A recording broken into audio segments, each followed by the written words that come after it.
Hey everybody, I'm Claudia Morandi. Some of you may know me as the founder of the Don't Punish Pain Rally organization.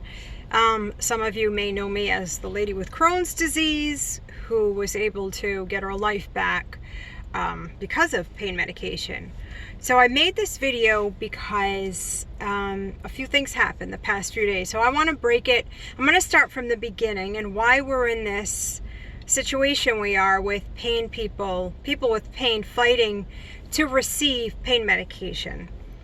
So if you're new to following me, you're probably a pain patient or you're a doctor and you want to know how to fight back. So, you have many different advocates in this community, and I think we all bring certain strengths to the table. So in 2016, CDC guidelines were created. And I think they were created for what reason? I have no idea. For primary care physicians, whatever. But we know one thing. They brought nothing but suicide, terror, suffering, inhumanity to our country. So we've established that. Now, the CDC guidelines, prescribing's been down since 2011. And for doctors that are pain management specialists, they know prescribing has been down.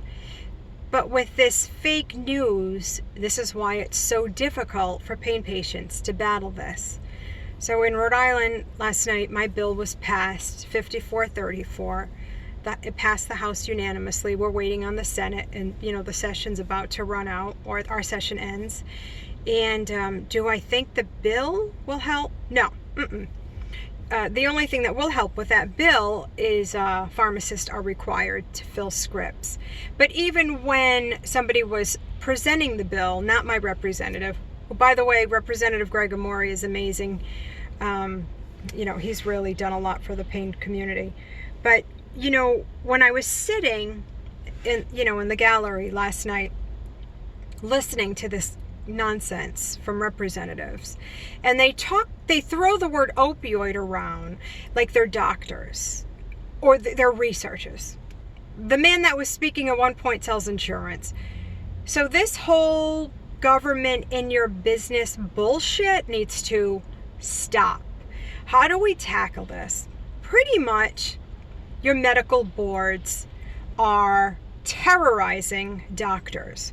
So I live in Rhode Island, and on my medical board and in the Department of Health, there's a man, Dr. James McDonald, and I met with him over a year ago. And he's, he was so kind, and he really bamboozled me. And I met with an oral surgeon today because my mom had to get a tooth extracted, and I gave him my card because my mom just couldn't. She doesn't use pain medication. She doesn't do well with it, but it wasn't even there if she needed it. So not because of her oral surgeon. Let me get to the story. So I spoke with this oral surgeon and I said, tell me what's going on. He said, Claudia, because he was a little leery. He didn't know what I did. So I said, let me tell you. I said, I know what Dr. McDonald does in this state. And he says, he is awful. He's an awful, awful person. And he said, what's happening? You've got oral surgeons boasting about, I took 4 wisdom teeth out without pain medication.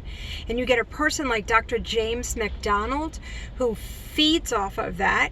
And then he brings nothing but sheer terror to the other doctors in the state. And what they do, they'll send out intimidating letters. Well, that doctor up the street only prescribed this much. Why are you prescribing this much? So that's what's happening at the medical boards, and the DEA gets involved. Do they work in conjunction with one another? I think so. It's going to be hard to have a medical board member state that, but I absolutely think they're in cahoots with one another. I even wonder if money's being exchanged between the two agencies.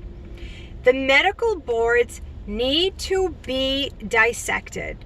And you doctors, if you're watching this, the only way to take care of your medical boards, those bad members, is you need to do your research.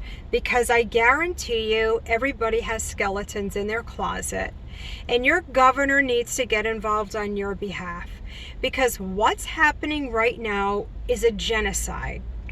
Why is President Trump putting out all the fake news? Because quite simply, he's not a doctor, and he's fed this, and he's on the campaign trail, and he has to say what's necessary. So it's quick and it's easy to say opioids, pain medication is the reason we're in the middle of an overdosing epidemic. There's zero truth to that statement. And we go back to the fake news. How do you debunk the fake news? You've got to fight back with your own news. So I chose to do this by going in the studio to make a third commercial, but this time being very direct. What people are overdosing from, because they're not overdosing on pain medication. What's happening with doctors? Why are they fearful to prescribe? Because their medical boards send out intimidating letters. These intimidating tactics need to stop, because how could a doctor even think about practicing? I mean, they're always looking over their shoulder. It's got to stop. And it can stop, and it will stop. But, you have to, every state has to tackle this on their own. And we need doctors to fight back. And it's starting to happen. But we're traveling at a snail's pace. And doctors don't want to get involved because they don't want to lose their license. So, doctors want to testify, some, to help out other doctors, but they're putting their license in jeopardy when they go up against the medical board. This needs to stop. Pain patients are committing suicide. Doctors are committing suicide. Doctors are retiring at a younger age than ever. Doctors have to fill out an enormous amount of paperwork. Why would they want to prescribe? So in the meantime, there's 30 million people with pain that have been left to suffer. And the doctors that continue to prescribe, boy, they're the heroes, because you just don't know what's going to happen. How do you get involved? So I have a Facebook page, and I know people don't like Facebook, but it is what it is. I have no way of raising money. It's called Don't Punish Pain Rally, and there's a national page, and then there's state pages. So you can join the Facebook page, and I know people are saying, oh, I'm not getting on social media. Well, guess what? You have to, because the U.S. Pain Foundation, they're doing what they can, but they have to keep their hands clean because of their last president. And then you have hundreds of advocacy groups and hundreds of people that are trying to do the right thing for the pain community, but nothing is working. Even with legislation, nothing is changing. Step one is debunk the fake news. That's step one. Get President Trump involved. Let this man know what's happening, what these medical boards are doing, what the DEA is doing. They're sending innocent doctors to prison for life. So it's gotten so bad, so out of control. And I fear for our country, because people with pain will not be able to receive pain medication. We are in the middle of a war. You have to stop the fake news, and media outlets are so guilty. 60 Minutes. Even when I was in the Rhode Island State House last night, I'm listening to these representatives talk about opioids and about prescribing. I mean, they don't know shit about opioids and prescribing. They weren't in school 8+ years, and they didn't do their residency. These are lay people these are your elected officials. Doesn't matter. Your medical boards are to blame, and doctors need to organize. Now, the AAFP, the American Association of Family Practitioners, I believe that's the name, has 6 groups. I think it's the board of the American Pediatric Society. There's 6 groups that are backing this. That's a good organization to back, and these people need money. Josh Bloom, American Council Science and Health, he's a chemist, and he debunks it. And then you have Andrew Kolodny, who really precipitated this whole, is that the right word? I don't even know. Andrew Kolodny with PrOP is at the center of all of this.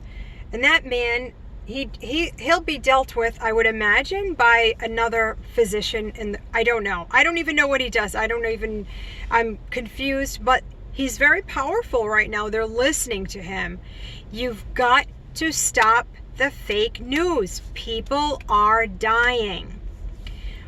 Do we want celebrities involved? Of course. How else are we going to get people involved without celebrities? We need celebrities to help this community. We have people committing suicide. We have people who have been left to suffer because their doctors have deserted them. Doctors have deserted patients because either they fed into the opioid hysteria, they're anti-opioid zealots, or they're fearful to prescribe. You have patients that have been given a choice between their pain medication and their benzodiazepine, which is bananas to me because you can take both of them safely. I live with Crohn's disease, and with my illness comes anxiety from having too many bowel problems in my life. But this opioid hysteria, in combination with those 2016 guidelines, brought all of this chaos into the country. We have people flying to Portugal to get their pain medication.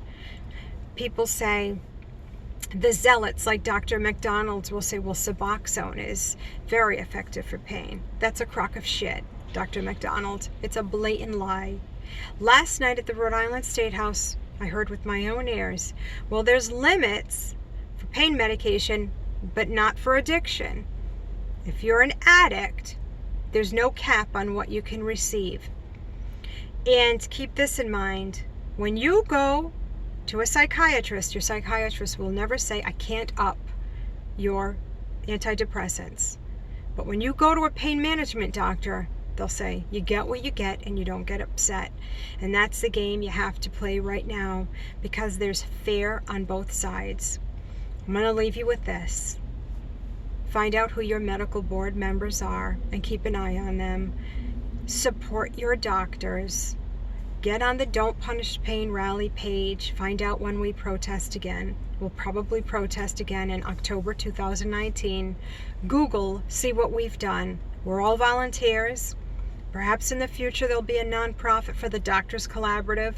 That's where I organize my doctors the best. Reach out to the AAFP. Ask them, how can we help? How can we stop these medical boards from overstepping their boundaries, from abusing their power? How do we stop doctors from ratting out other doctors? It's very common. It's a disgusting practice. But that oral surgeon I just left, boy, he put it, I'll tell you, man, he broke it down for me. So all I can say is keep fighting, hang in there, don't give up.